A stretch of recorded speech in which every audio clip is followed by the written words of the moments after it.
IPO 시장 같은 경우는 그런 게 있어요. 일반 코스닥 시장에 투자를 한다고 하시면은 그런 거예요. 1,700개 기업 중에 고르는 거잖아요. 근데 IPO 투자 같은 경우는 하나하나 청약을 들어갈까 말까 하는 OX 퀴즈예요. 그렇죠. 몇 개 안 되거든요. OX 퀴즈 하실 때 네. 제일 나쁜 버릇이 뭐냐면 다 피해가는 거잖아요. 어. 그럴 바에는 계속 오 하는 게 그나마 중간 이상은 가죠. 하고 본다. 그렇죠. 그게 첫 번째 투자 원칙이고요. 네.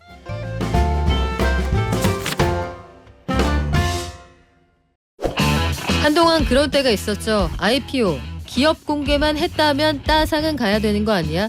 따상이라는 거 되게 신기하고 특이한 건데 우리 그거 당연하다고 생각하던 때가 불과 2년 전, 3년 전입니다. 그런데 올해 들어서는 기업 공개한다는 회사가 많지 않았어요. 장이 재미가 없었거든요. 그런데 33조 원의 증거금을 모은 두산 로보틱스가 상장, 흥행에 성공을 했습니다. 4분기 기업 공개 시장 이제 얼마 안 남았는데 앞으로 남아있는 대여들이 좀 있거든요. 흥국증권 리서치센터의 최종경 연구위원과 현황과 전망 같이 이야기 나눠볼게요. 안녕하세요. 네, 안녕하십니까? 그동안 지금 변수가 너무 많이 생겨서 연휴 끝나고 나니까요. 일단 남아있는 올해 증시 좀 분위기 어떻게 흘러갈 것 같으세요? 네, 말씀하신 것처럼 연휴가 끝났더니 네. 날씨도 바뀌고 증시도 바뀌었습니다. 난리 났어요. 예, 맞습니다. 전쟁이 웬 말입니까? 그럼에도 불구하고 지금 금리라든지 여러 가지 환율이라든지 불안한 상황이 있는 건 맞는데요.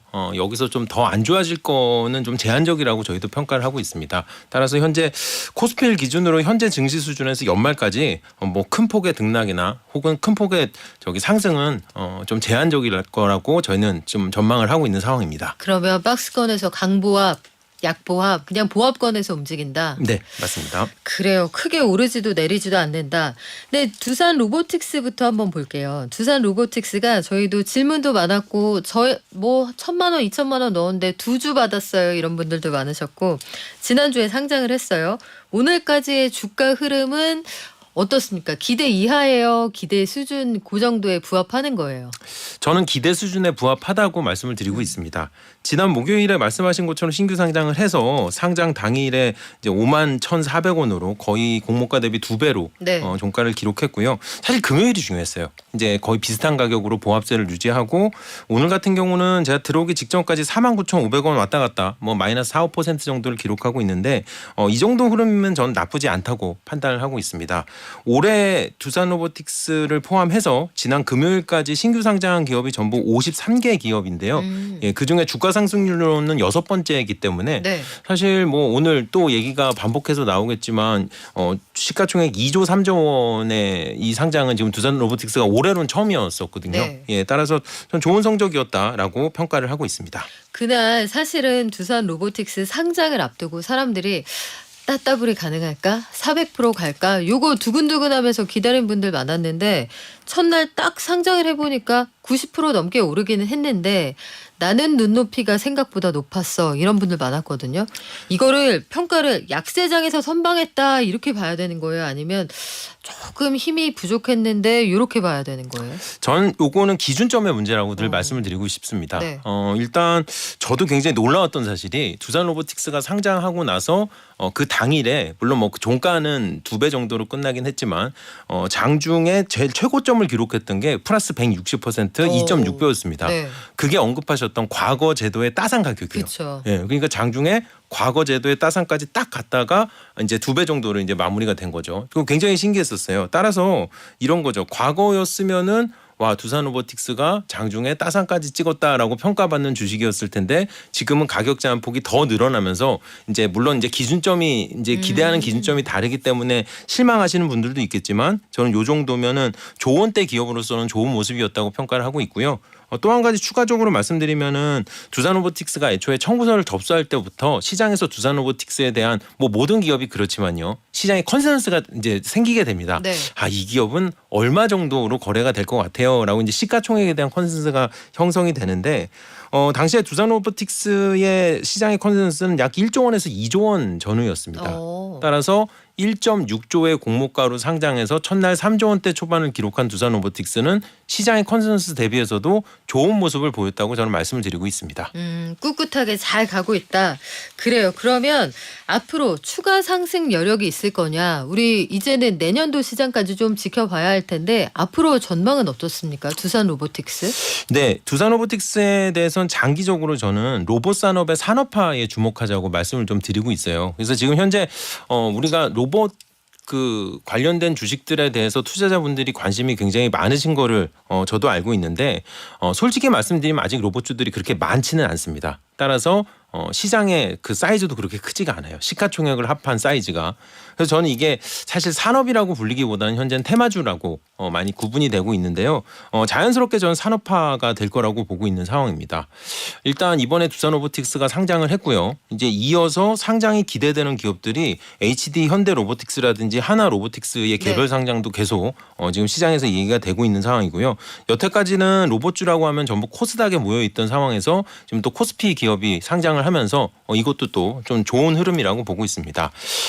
이 산업화에 대해서는 굉장히 좋은 예시가 과거 10년, 15년 전에 시장에 셀트리온이 혼자 있다가 삼성 바이오로직스가 들어오면서 바이오테크가 산업화로 이렇게 좀 벌크업을 했던 것처럼 이 로봇 산업도 이제 장기적으로는 그런 산업화라고 말씀드릴 때가 온다고 말씀을 드리고 있어요. 또 장기적으로 두산로보틱스에 대해서는 청취자분들께서 주목하셔야 될 이벤트가 하나 남았는데요. 향후에 코스피 200 편입 가능성도 있는 기업입니다. 그래요? 예. 코스피 200 같은 경우는 쉬운 말로 대한민국 코스피 국가대표 200개 기업이잖아요. 네, 등치 큰 회사들 모여 있잖아요. 예, 등치도 크는데 이게 생각보다 등치 큰 순서 200개가 아닙니다.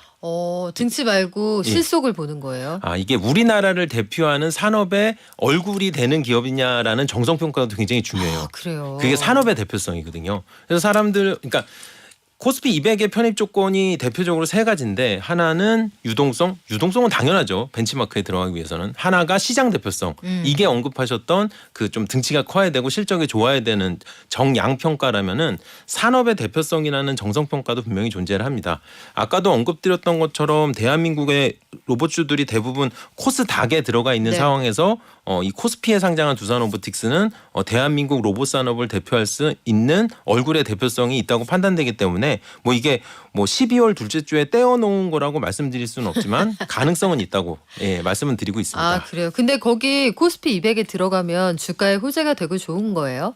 그게 조금 더 자세히 말씀드리면은 요건 제가 주장하는 부분인데요. 누구나 들어갈 거라고 떼어놓은 기업들은 썩 좋아지지 않습니다.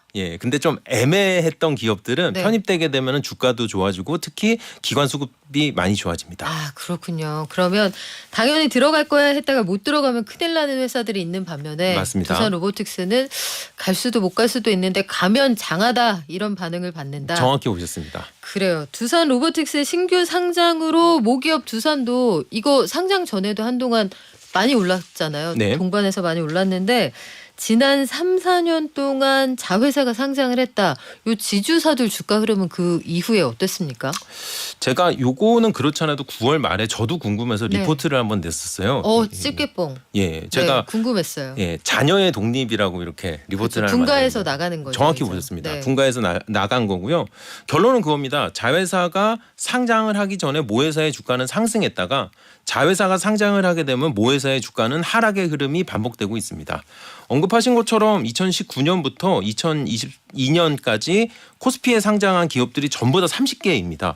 그중에 16개가 모기업이 상장사고 자회사가 상장한 케이스예요. 그거 굉장히 많죠. 이런 두산과 두산로보틱스의 관계에 있는 기업들이. 그걸 제가 다 주가를 이렇게 봤더니 언급했던 것처럼 자회사가 상장 전에 상승을 했다가 자회사가 상장 후에는 주가 하락이 어쩔 수 없이 오는 거죠. 근데 이미 답은 다 말씀을 주셨어요. 이거는 그럼 모기업의 주가가 나빠지는 건가요? 그런 느낌보다는 본가에서 큰아들이 살림 차려서 분가를 했으니까 큰아들이 나간 것만큼은 가세가 기우는 거예요. 그래서 굉장히 자연스러운 현상이라고 보시면 되고요. 이건 앞으로도 좀 투자자분들께서 좀 그렇게 감안하고 투자에 활용하시는 게 전 더 좋다고 말씀을 드리고 있습니다. 그리고 우리가 두산로보틱스 말고도 밀리의 소재 2번의 도전 끝에 일단 코스닥 시장 입성에 성공은 했는데 밀리의 서재 같은 회사들도 사용자가 늘어나고 기대감이 굉장히 컸는데 주가가 네. 생각만큼 팍팍 올라가는 것 같지는 않단 말이에요. 맞습니다. 이게 주가가 공모가 수준까지 떨어졌는데 네. 요거는 앞으로 어떻게 될까요? 제가 일반 투자론을 하나 말씀드리고 그다음에 두 번째는 밀리의 서재 말씀을 좀 드리도록 네. 할게요. 일반 투자론은 저희가 시장에서 흔히 포스트 IPO 투자 전략을 많이 구사를 합니다. 이미 IPO를 들어올 때 청약을 들어가서 공모주를 받는 투자가 IPO 투자라면은 상장을 하자마자 자기가 원하는 가격에 시장에서 다시 사는 신인들을 그걸 포스트 IPO 투자라고 하는데 포스트 IPO 투자의 교과서 같은 정석은 공모가를 기준으로 시장에서 플러스 마이너스 15% 정도의 가격 범위에 있는 주식을 다시 사는 겁니다. 따라서 밀리의 서재를 포함해서 상장 이후에 상장 첫날이나 첫 주는 주가가 많이 흔들렸더라도 다시 공모가 언저리에 이렇게 수급이 정리되고 있는 기업들은 재투자하기에 굉장히 좋은 타이밍이라고 말씀드리고 있습니다.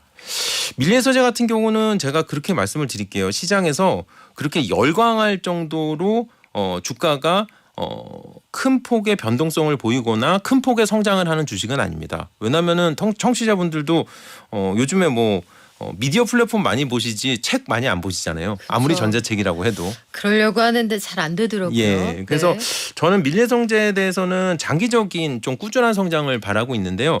한 가지 키워드를 기억해 주시면 좋을 것 같아요. 1인 출판입니다. 밀리의 서재는 이 구독형 전자책 서비스를 통해서 이 독자 관점이 아니라 이 필자 관점에서 1인 출판이 가능한 플랫폼을 제공을 하고 있습니다. 네, 소장님께서는 이 책을 발간하신 적이 있으시죠? 네, 있어요. 네, 솔직히 이제 소장님 정도 되면 이렇게 책을 발간하실 수 있는 기회가 되는데 저도 책을 굉장히 발간을 하고 싶은데 초기 투자 비용이 많이 들어요.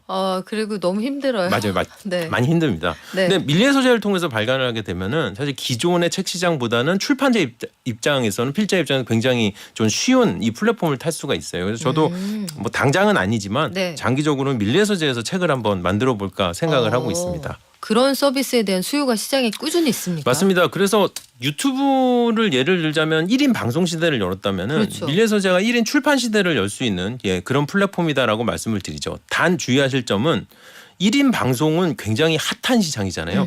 1인 출판은 그렇게 핫하진 않아요. 따라서 공모가 수준에서 좋은 가격에 재투자를 하신다면은 저는 좀 장기적으로 이렇게 1인 출판 시대를 좀 같이 좀 투자에 좀 성과를 낼 수 있는 주식이라고 말씀드리고 있습니다. 그래요. 이쪽은 미온수처럼 확 식지는 않지만 은은하게 가는 그런 시장이다. 이게 신규 상장의 가격 제한 폭이 확대됐다는 게 앞서 첫 번째 질문에 잠깐 말씀을 주셨지만 이게 사람들의 눈높이만 높여놓는 거예요? 아니면 시장에 진짜 긍정적인 기능이 있는 거예요? 이게 제도 시행 초기에는 혼란은 있을 수 있는데요. 결국 가격 제한폭 확대는 적정 균형 가격의 조기 형성의 도모 결과로 이어집니다. 좀 더 쉽게 말씀을 드릴게요. 가격 제한폭을 크게 하면 할수록 가격이 많이 춤추는 게 아니라 자기 가격을 잘 찾아간다는 거예요. 이거는 이미 1980년대에 이 연구가 다 결과가 끝난 그런 논제라고 말씀을 드리고요.